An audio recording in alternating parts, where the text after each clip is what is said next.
Good afternoon and welcome to the Way to Wow show. I am your host, Kevin Bemmel, and we're here every Wednesday at 12:30 Pacific time, 3:30 p.m. Eastern time, and an hour in for Central and Mountain. And we talk about all of the various aspects of our professional and financial lives. So last week, my guest was Anna Rook of Akasha Superfoods. Anna had a wonderful story about how she was not living a particularly healthy life as a young person and learned more about it and eventually built her interest in eating and living well into a business with her partner. And they have a number of products now that are in stores like Erewhon and are also available online. So I invite you to go to our YouTube channel and check out last week's episode with Anna. I think you will find her story both inspiring and charming, and something that you could replicate, for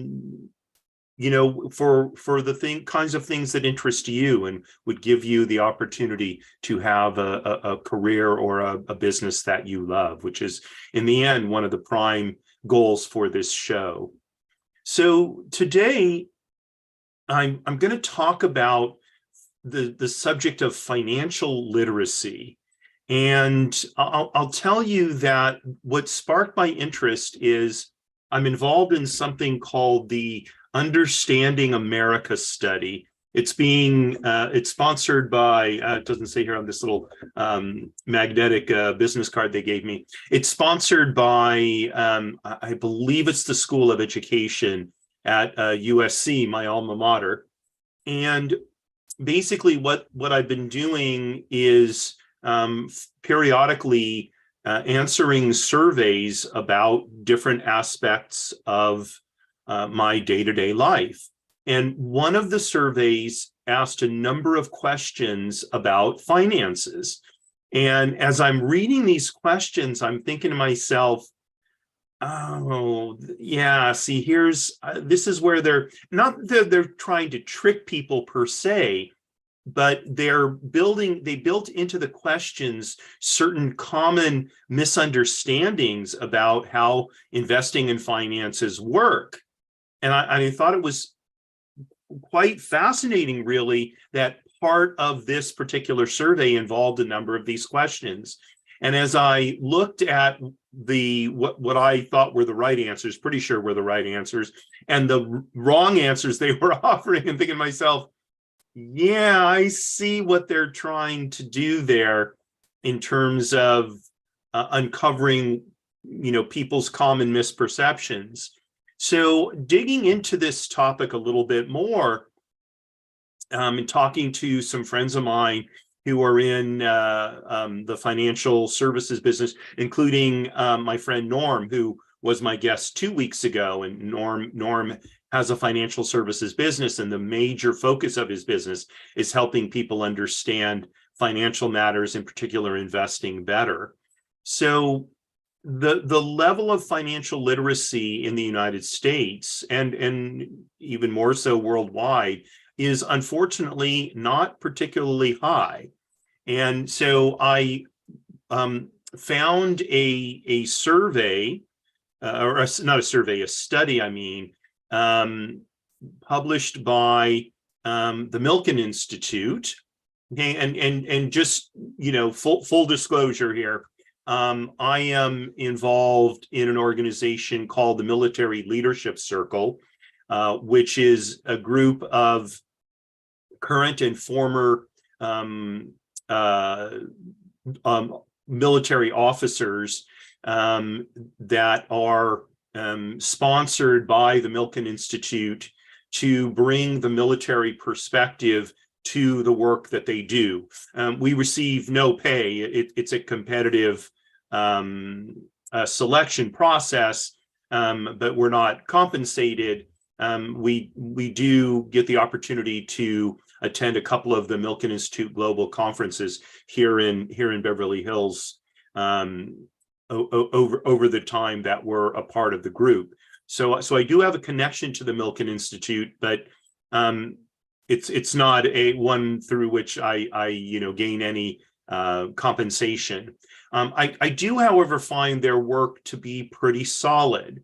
And in this particular study, financial literacy in the United States, was published a couple of years ago, and it talks about this issue. So before we get into the learning and math portion of today's show, I wanted to cover just a few of the graphs that are in this study so we can better understand what it is we might need to learn to do remedial work on. So let me quickly go to, okay, here we go. So first of all, I think in order to gain better financial literacy, we need to first understand what is that.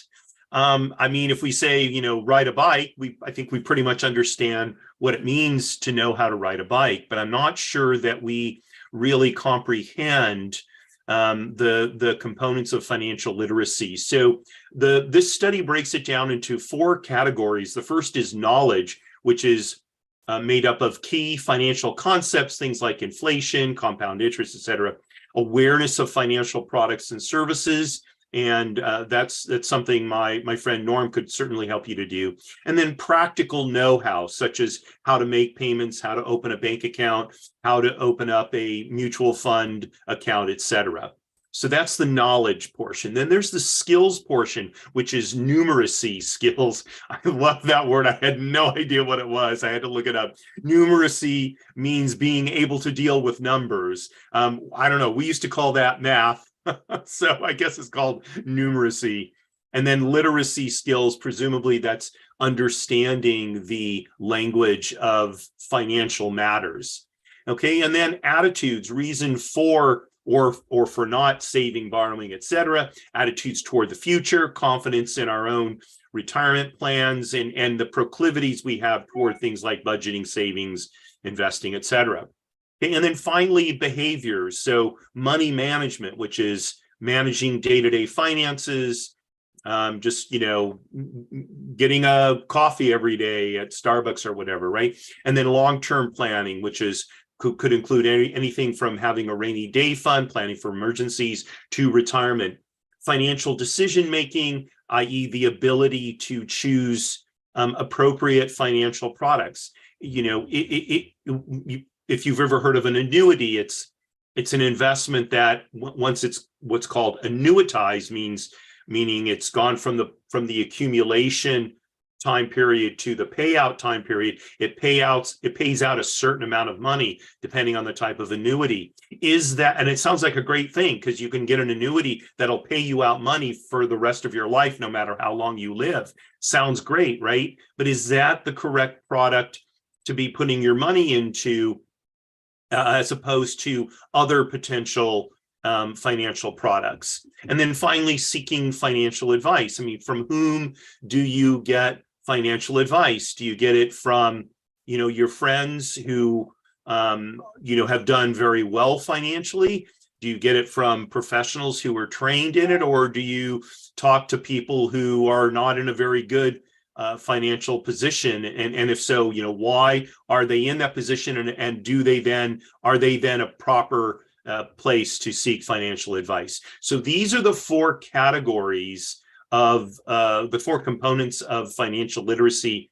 I'm not going to deal with them individually, really, but I think it's good to know about these and to look at them and say, hey, do I have the knowledge? What are my attitudes? So I will tell you, as a young man, my attitude toward wealth building and the wealthy was not at all conducive to gaining financial security at all.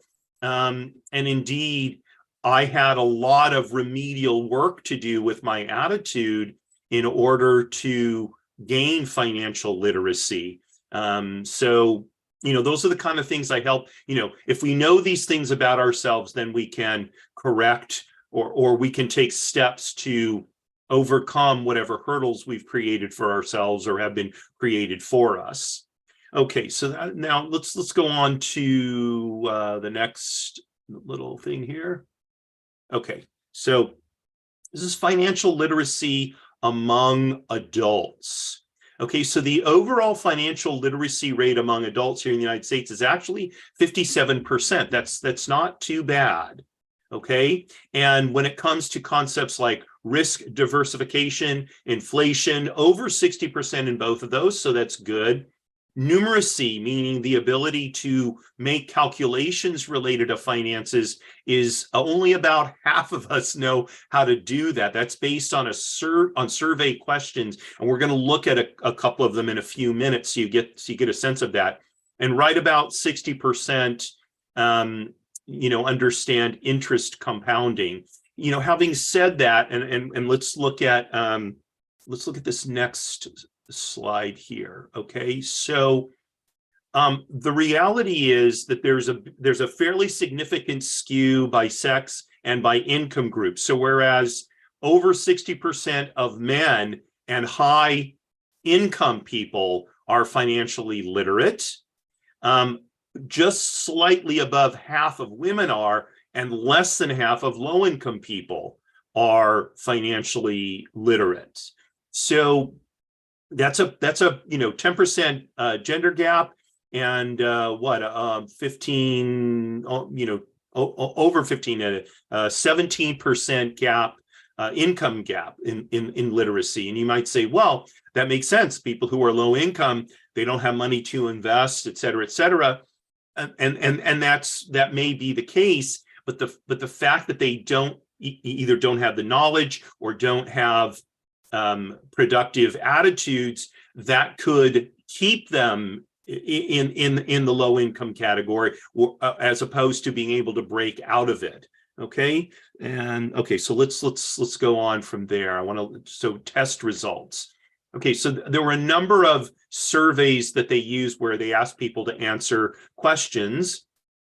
Okay, and you can see that between 2017 and 2020, it looks really dramatic, but it's only 3%, answered only 3% more people answered the questions correctly over that time period. And in fact, in 2017, roughly half of people, a little over half of people, answered half or fewer questions correctly. And by 2020, it was slightly less than half of people answered half or fewer questions correctly. Okay, and those questions, and by the way, the number of people answering 76% or more of questions has gone up from 16% to 20%. So it's gone up by a quarter, which is good, but still only 1/5 of people get basically a C or above in financial literacy. So even this group right here is only answering between half and 3/4 of questions correctly. Now you think about it, you say, well, 3/4 may not be so bad, but if you're only answering half of your questions correctly, exactly how well are you going to be able to handle your finances? Okay, so I think that's an important thing to take a look, important thing to keep in mind. And then, so, and here's really, I think, one of the key things. So when it comes to the types of questions that were answered correctly, so roughly 2/3 of people answered questions about borrowing correctly, 64%. Okay, and just under 60% understood or answered questions about savings correctly. And then it kind of goes down to earning and consuming, 56%, go to information sources, half. Okay, but then when we get to investing and insuring, now we're under half of people. And comprehending risk, look, we're only slightly above 1/3 of people understanding how risk impacts finances. That is not good. That means people are potentially either taking more risk than they understand they're taking, or they're not taking risks because they don't understand the risk reward trade-offs, and therefore are selling themselves short in terms of how well they're doing financially. All right. So now let's look at a couple of other things. Okay, so here's some demographics. And again, we saw these are percents of people by demographics who answered questions correctly. So 56% of men versus 49% of women. Notice that for people 45 and over, they're 58% of the questions they're answering right. Fewer than 50% for people under 45. But here's the real dramatic difference. So for people who are earning over $100,000 a year, almost 2/3 of them are answering, so they're answering 62% of the questions correctly. But for people earning less than $25,000 a year, they're only answering slightly more than 1/3 of questions correctly, right? That's a huge gap there. And again, it points out that for people at the lower, and by the way, under 50% of people, for people earning $25,000 to $49,000 a year, they're answering less than half of the questions correctly, right? So again, we've got this big knowledge gap between low and high earners, okay? We hear a lot about the earning gap and the wealth gap here in the United States. It shows up here in terms of financial literacy, right? All right, and then I want to look at one other thing regarding to demographics. We're going to come back to that. Okay, now, the percent of questions answered correctly for people under 34 is 40%, whereas above 55, it's 58%. Okay. For people making less than 25,000, only 37%, making more than 75,000, 60%. Now, when it comes to race and ethnicity, so whites and Asians are answering over 50% of questions correctly, whereas for Blacks and Hispanics, under 50%, and in the case of Blacks, under 40%. There is a huge knowledge gap. Well, not a huge, but there's a significant knowledge gap, 15% difference for Blacks, between Blacks and whites and Asians, okay? And then for other groups, it's at roughly 50%. I'm not sure what's frankly included in other groups, but we can also see, a racial gap there as well. Okay, now I wanna, so lest we think this is a problem just in the United States, let's look at this, okay? This is a financial literacy survey done in 2014, so about 9 years ago. Note that the financial literacy rate, blue and dark blue mean 50% or more. And you would think here in the United States, we would be in the dark blue category, but we are not. Okay, Sweden and Norway and Denmark are, it looks like, the only countries in the over 70% or more.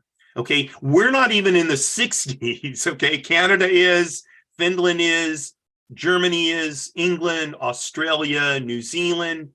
Okay, and that's basically it in the 6th grade. We're only in the 50%, 50 to 59%. So that's, you can see that's the United States, that's France, that's looks like the Czech Republic, Switzerland. I'm trying to see, I think Hungary is in there, etc. Thailand, and I'm not sure what the country is just north of South Africa. But that's it. Now, of course, this doesn't necessarily speak to population density, but when you consider that the two most populous countries in the world, China and India, with 1 billion people each, okay, or over a quarter of the world population, okay, they are in the only 20 to 29% of people in those countries are financially literate, okay?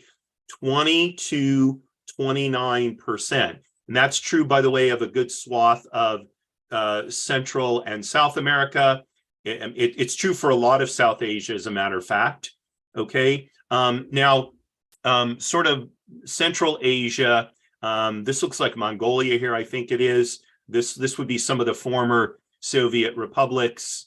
And we've got some of the southeastern African countries. They're in the 40 to 49%. But look, Russia is only in the 30 to 39%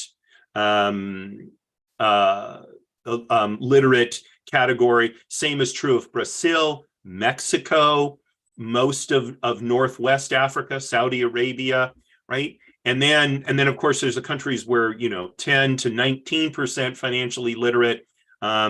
This is not Oman, Yemen. I'm not sure if this is Somalia or Eritrea here, but I mean, these are countries that are experiencing a great deal of civil strife. If you've been reading about what's happening in Yemen, et cetera. Okay, so worldwide, the level of financial literacy overall is very low. At least it was 8 years ago.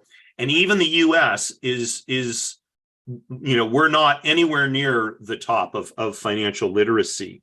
Okay, now I want to look at one more thing before we go on. Just kind of clicking through real fast. Okay, here we go.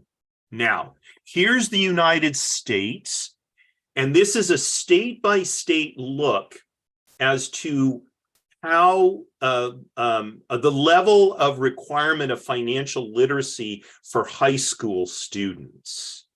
Okay, and it's on an A through E scale. A being they got an A, that's the top level. Okay, where they require 60 credit hours of financial training to graduate high school. Now, I think one of the prejudices, I certainly hear it a lot here in California, is, quote unquote, how illiterate people are in the South. And I really take issue with that. One of my dearest friends lived and grew up in the South, very wonderful woman, the woman I salute at the end of each show. But I think it's interesting to note that the majority of countries in the South either get an A or a B. Only Mississippi and Louisiana don't. Okay, they get a C and a D respectively.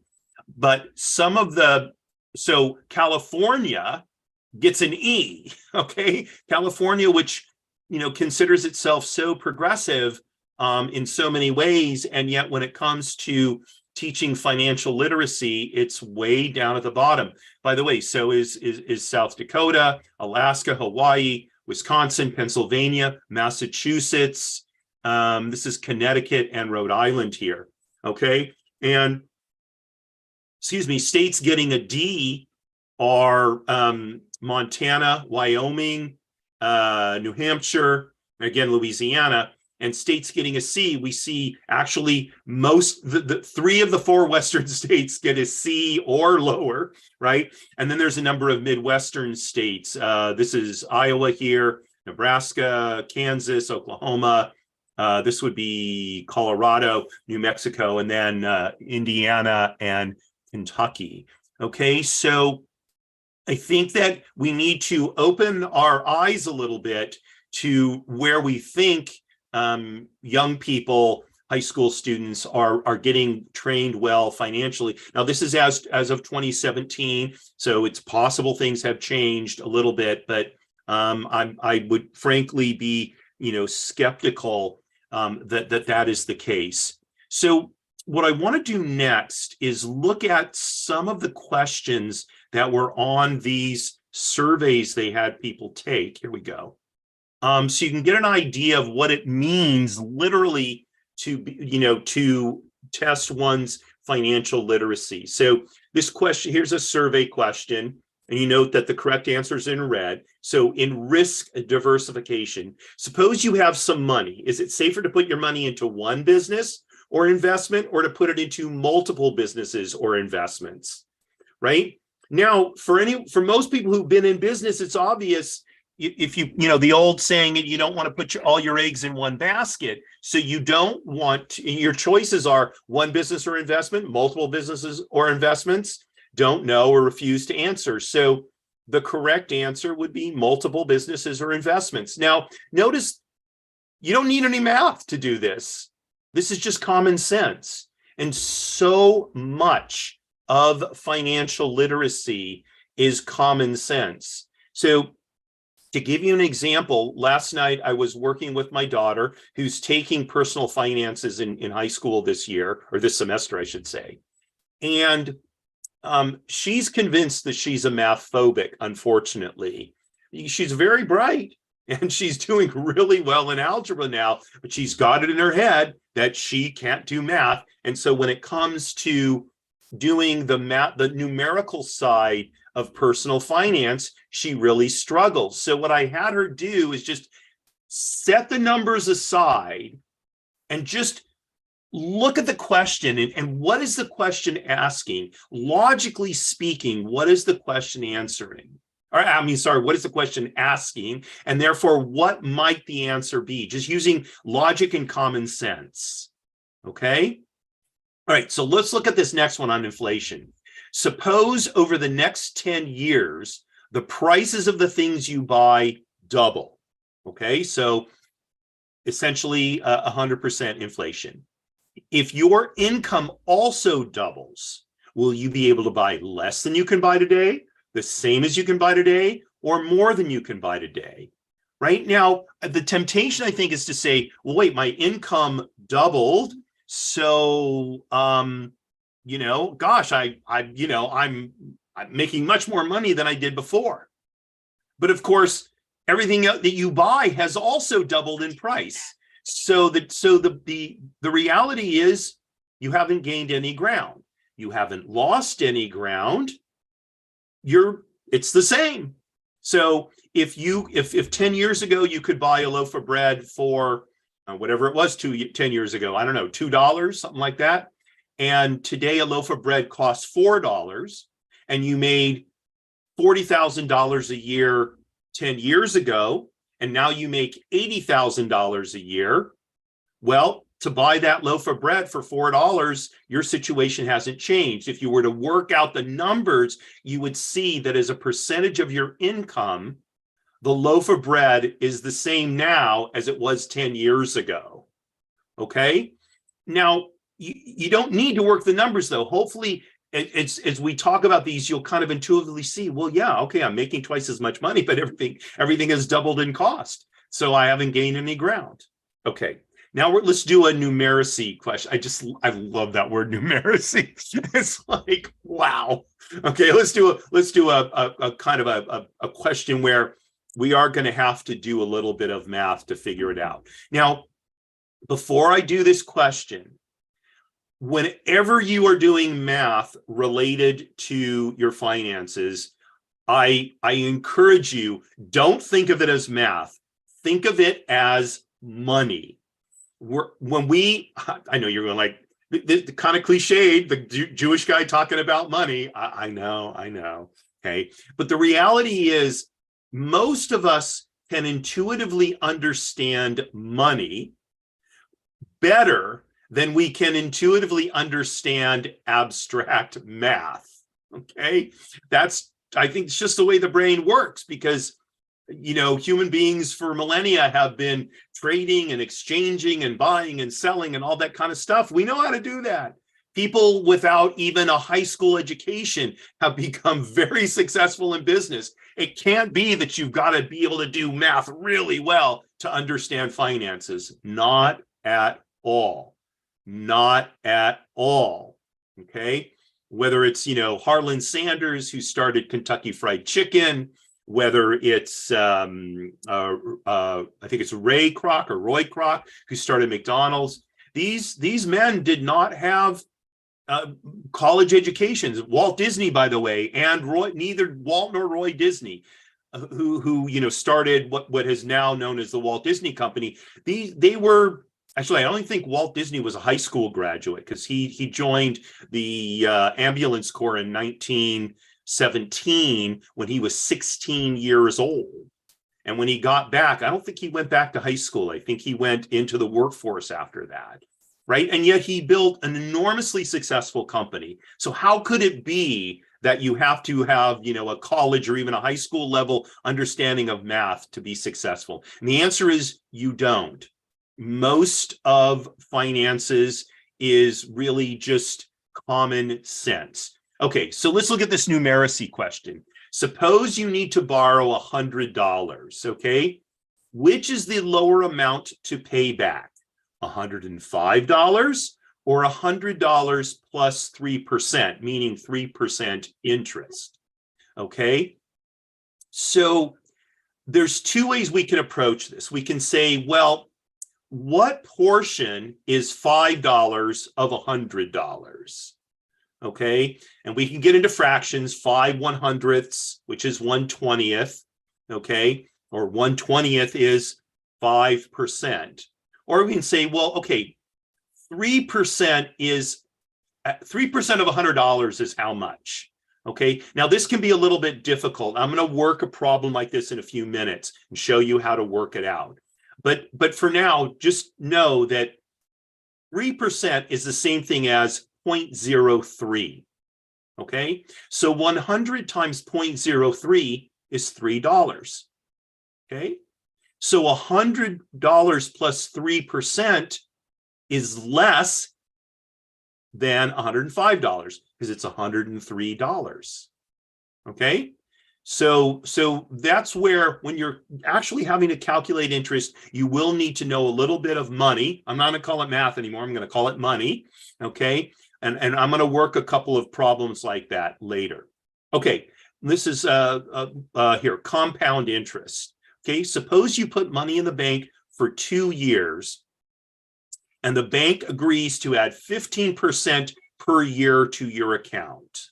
Will the bank add more money to your account the second year than it did in the first year, or will it add the same amount of money both years?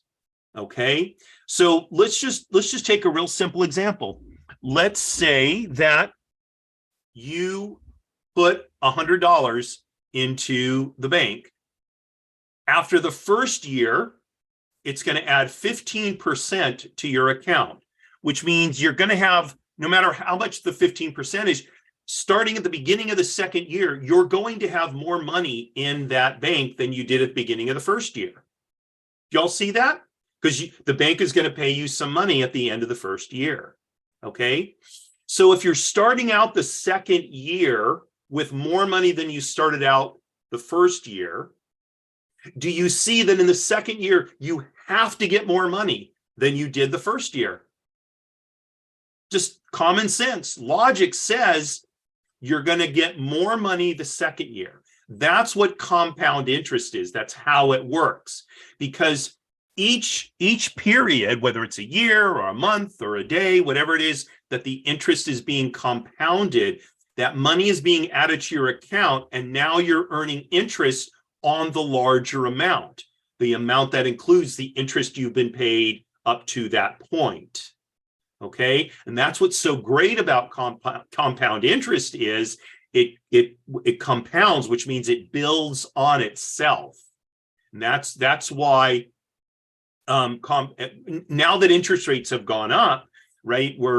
I'm not sure what passbook account rates are, but treasuries are at around, like 10-year treasury, I think, is around the mid to high threes, maybe up into the 4%, whereas for years and years before it was at almost zero, right? So now banks are starting to pay good interest rates on things like CDs that they didn't pay before, and so you have an ability to earn more money through compound interest that will really compound. Now I'm going to show an example of this again in a few minutes, but there's something called the rule of 72. Okay, the rule of 72 says your money will double in value in the number of years 72 divided by the interest rate. So in this case, we've got a 15% interest rate. According to the rule of 72, your money will double in less than 5 years. So if you have $100, if you put $100 in an investment today that gets 15% per year, because of compound interest or compounding return, in 5 years, you're going to have more than $200. Okay, because 72 divided by 15 is a little bit less than 5. Okay, that's why compound interest is so good. All right, now let's just see. Are there any other questions here we want to? Okay, All right, so I'm not gonna look at all these questions. So I want to go back now to page 16 of this study. Oops, I went too far. 14. Why is it not moving? Okay, so here are, by concepts, where people in general have the highest levels of literacy. Okay, one is overall, it's 40% across all people in the United States. 40%, under 50%. Okay, so there's a lot of people in the older, wealthier category that are above 60%, but the levels of financial literacy for younger, less affluent people is so low that it pulls the overall average down to 40% in terms of concepts.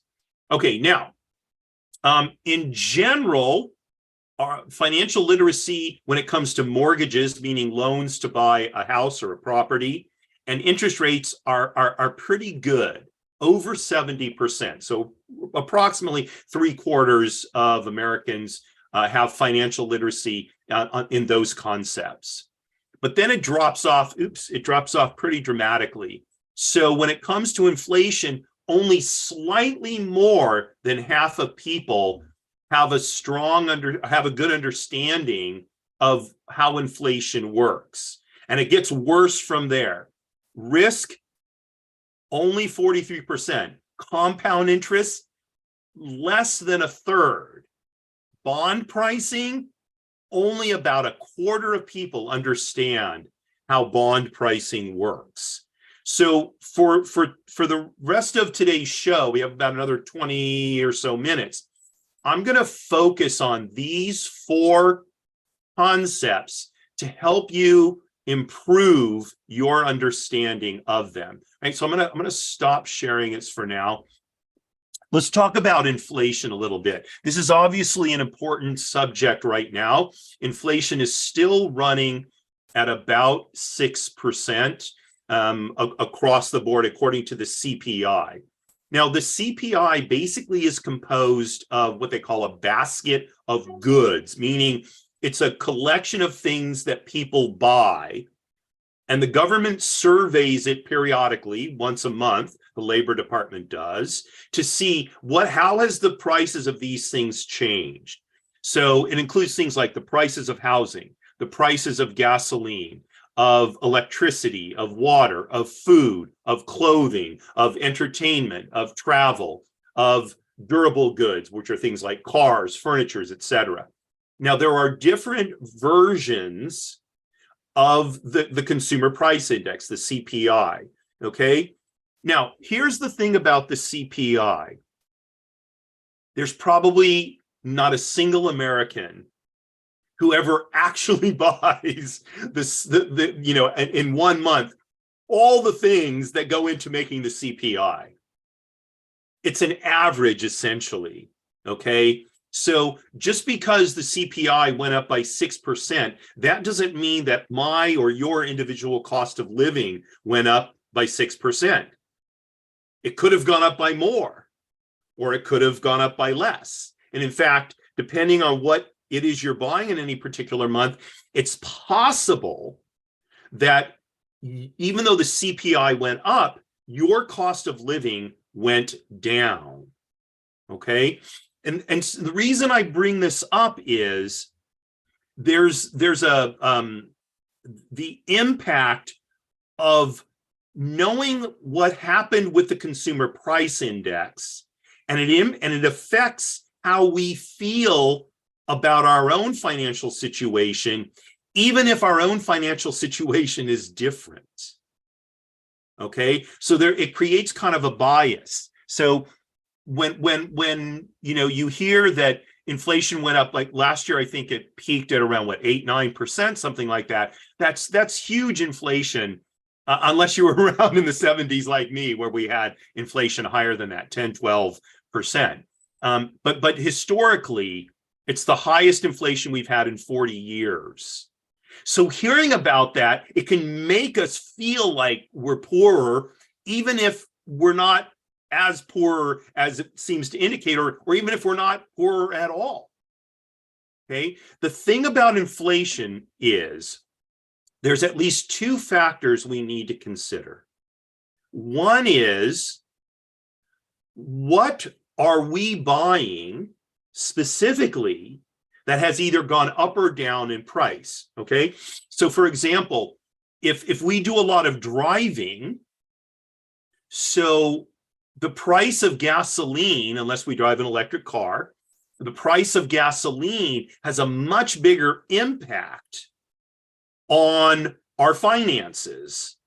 So if gasoline goes up in a month, that is going to make us, it's going to literally cost us more. So it's going to make us poorer. I'm putting that in quotes. Even though even though, for example, maybe the price of a car went down. If we didn't buy a car that month, so it doesn't matter to us that the price of a car went down. Gas went up, we drive a lot, so that's having a bigger impact on us. Okay, same with food. Okay, we all eat.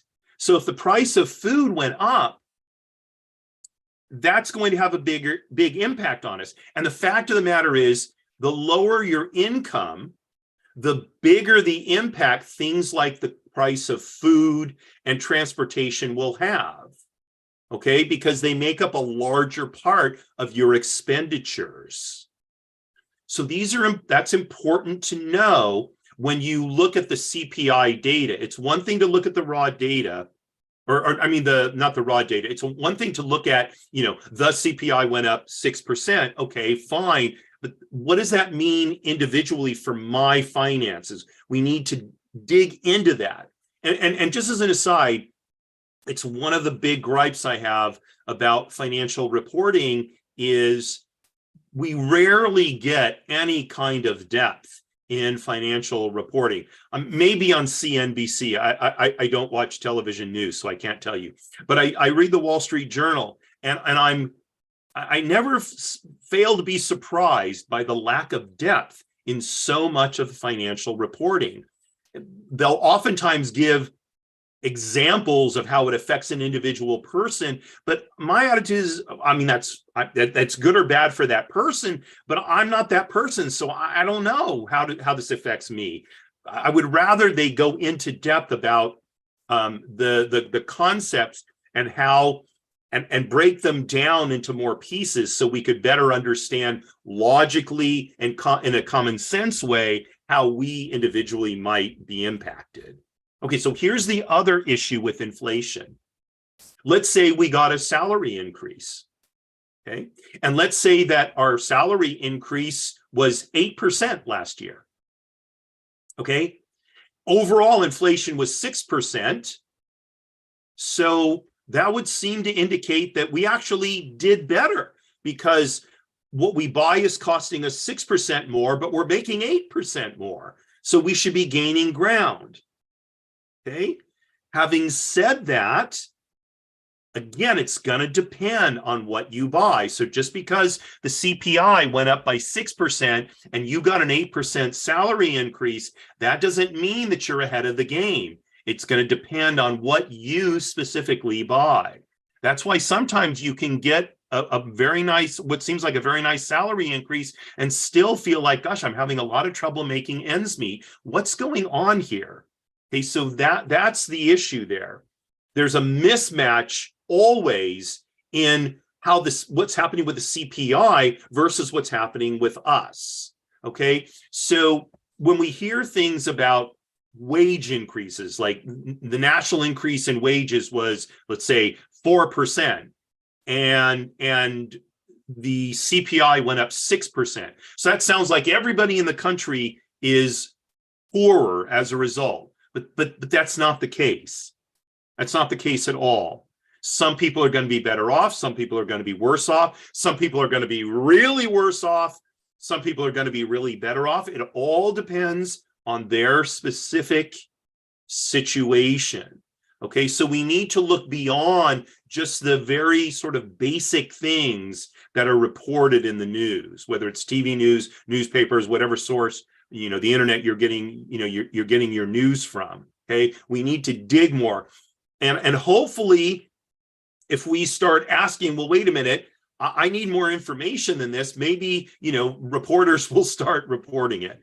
Okay, so that's what I wanted to talk about, inflation. I don't want to get into the numbers of inflation because I think it's better to understand it on a common sense, logical way, and forget about them. You can understand inflation, even if you're a math phobic, you can understand inflation, because inflation is not math. Inflation is money. Okay. And the key thing is to be commonsensical about it, not get blinded by the simplified information that's out there and the sort of stuff that people talk about, because it's not necessarily applicable to our individual circumstances. Okay, now let's talk about risk. Okay, the reality is there's no such thing as a risk-free investment, or for that matter, a risk-free life. Okay, living entails risk. We just have to live with that. Okay, 2 weeks ago was a perfect example for me. I'm out exercising, bang, got hit by a car.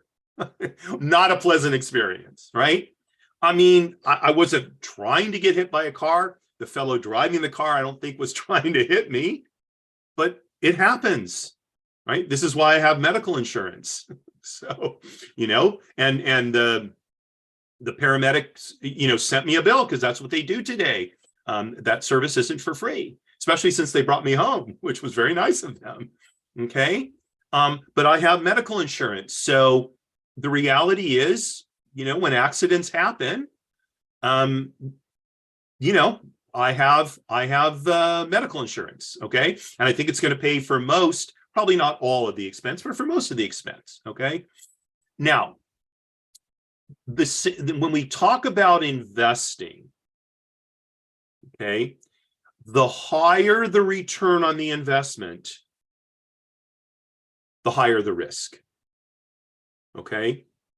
So generally speaking, we can break down risk, or we can break down the return of an investment into 4 pieces. I'm going to bring up a whiteboard here. Okay. All right. So I'm going to open up a text box here first.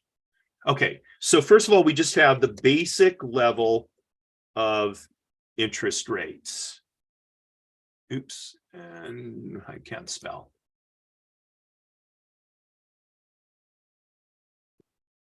Okay, so let's say right now you can get on a 10-year treasury, let's just use a round number, a 4% return. Now, a treasury is a very safe investment because it's backed by the full faith and credit of the United States government. So you have what's called a treasury bill. Okay, that's a mid-length loan to the government, basically. Okay, so it's about 4%. So anything that takes longer to pay off or is riskier than a 10-year, what's called a T-bill, treasury bill, okay, or depreciates, meaning it loses value because it's some sort of physical asset, like real estate, like a car, okay, you need a higher return to compensate for those. Okay. And let me give you those 3 things again. You have risk, you have what's called liquidity. I'm going to explain that term in a minute. And then you have depreciation. Okay. So those are the 4 components of a return on investment. Okay. Now, if you're investing in something and it's not guaranteed by the government, then you have a higher risk of losing your investment. Okay, so let's say it's a bond issued by, I mentioned the Walt Disney Company a little while ago. Okay, it's a big, huge company, pretty financially stable, but is it as stable as the US government? And the answer is no. Because because in the end, the Walt Disney Company cannot force us to pay money, okay? But the federal government can. So if you were to buy a 10-year bond issued by the Walt Disney Company today, it would have to have a return higher than the 4-year T-bill return of about 4%. So maybe it only needs to be 1% higher, 1%. Okay, and maybe that's it. Now, if it's a 10-year bond from the Walt Disney Company versus a 10-year T-bill, so they have what's called the same liquidity. Liquidity means the length of time you have to wait for an investment to be paid back. Okay, so you have very liquid investments. When you put your money in a savings account in a bank, you can get your money out almost immediately. Okay, these days you can go online probably or go on an app on your phone and you can transfer money out of your savings account into your checking account essentially instantaneously. It's very liquid. Okay, now let's look at bonds. Okay, some bonds are very liquid. Okay, now let's look at government bonds. There's 3 types of government bonds. There's notes, bills, and bonds. So notes basically have a term of less than a year. Bonds have a term of over 10 years, I believe it is, 10 or 12 years. And T-bills have a return in the middle.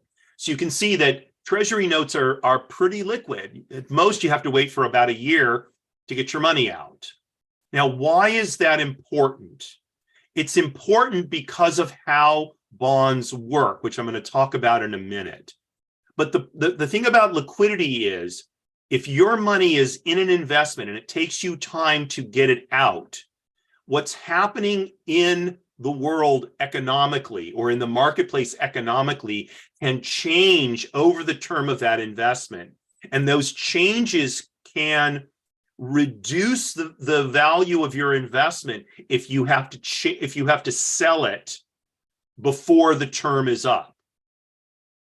Okay, now that may sound weird, but that is the case. I'm going to give you a mathematical example of that. Actually, you know what? I'll go ahead and do a mathematical example now. Okay, so let's say you've got a bond that's worth $100. All right, you bought a bond for $100. Okay, and let's say you bought it 5 years ago when the interest rate was maybe 0.1%. Okay, and let's I know these numbers aren't necessarily historically accurate, and let's say it has a term of 10 years. Okay, 10 years. All right, so here it is 5 years later, and interest rates are, let's just say, 4%.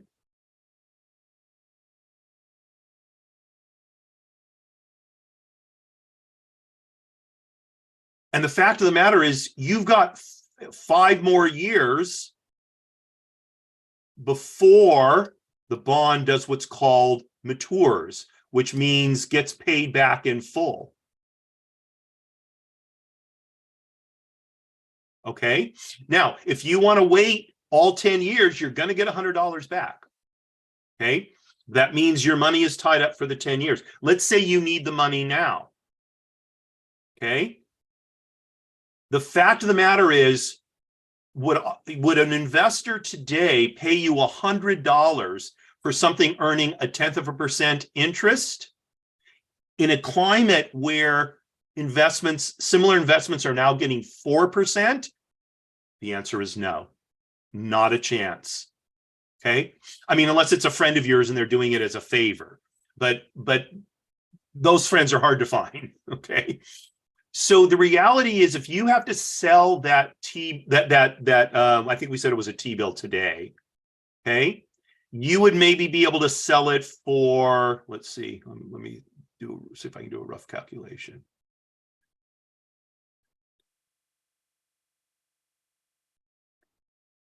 You might be able to sell it for, let's say, about $85. Okay. And the reason is, in order to get this 4% return, the investor is going to wait 5 years, and they're going to get $100 for that bond plus a minimal amount of interest. And that $100 is going to include the $85 they paid for it, plus a $15 profit. That $15 profit is the return on their investment, which spread out over 5 years is going to be roughly a 4% return per year.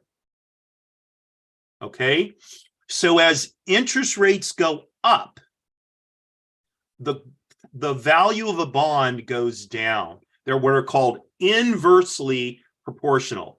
Interest rates go up, bond values down. Interest rates go down, bond values go up.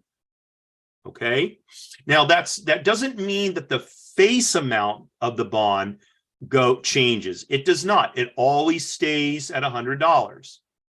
But if you have to sell it before it becomes due, then you'll be subjected to this inverse relation. Forget about the numbers. That's why I didn't do a whole lot of math. My hope is that you'll get a sense logically that has to be the case. Okay, because if this bond, when it was initially sold, is paying such a low return, and you're selling it before the 10 years is up, you have to sell it for less in order for the person who's buying it to get a return that's roughly commensurate with what the returns are today. Okay, that is the liquidity risk, or what's sometimes called interest rate risk. And by the way, that's one of the issues for the failure of SVB, Silicon Valley Bank, is that they had an interest rate risk there that they took, and it's not uncommon, but it just didn't get identified properly. The regulators didn't. Well, they're saying they did identify it, but then they didn't do anything about it really, and so that's part of why Silicon Valley Bank had problems. Okay, so let's take let's say a 4-year treasury today. Okay, if it's a corporate bond, we're going to add risk because a company is riskier than the U.S. government. Now, if it's a longer term than 10 years, maybe it's a 20-year corporate bond. So now we're going to have to add more of a return because it's illiquid, meaning, or it's less liquid. Let's say less liquid. It's not as, it has a longer term. So we're going to be subjected to this risk for a longer period of time. So that means the return is going to have to be even higher. Okay, I'm not going to get into depreciation right now. That's a pretty advanced concept, and as such, it would take some time, and we would have to get into real estate in that. And we're also almost out of time here for today's show. But hopefully, this was useful for you in starting to understand some of these basic concepts. We talked about inflation. We talked about risk. We talked about compound interest in the questions in the survey, and we talked about bond pricing. Okay. And again, this is just money. It's just money. Engage your common sense, get your logic going, look at these as often as you can, and that will help you become more financially literate. So from time to time, we'll deal with some more of these concepts. And if you have any questions, My contact information is in the show notes. Drop me an email or make a comment on any of the social media outlets where the show posts. If you're watching it live streaming now, that's terrific. Let me know. Tell me what else you'd like to know about when it comes to finances, investing, or career and business matters. Happy to do a show based on what you want to learn about. So thanks very much for watching today. I appreciate you tuning in.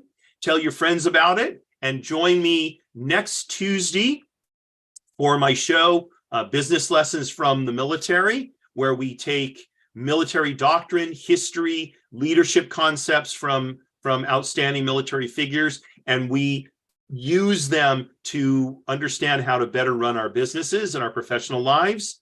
And then, of course, every Wednesday, that's a half an hour, 10:30 a.m. Pacific time, 1:30 p.m. Eastern time. And then we'll be back here again on Wednesday of next week, talking more about people making money. So thanks again for joining me. And Marie, darling, as I was mentioning at the beginning of the show, you are and ever will be my belle. Have a great rest of the day.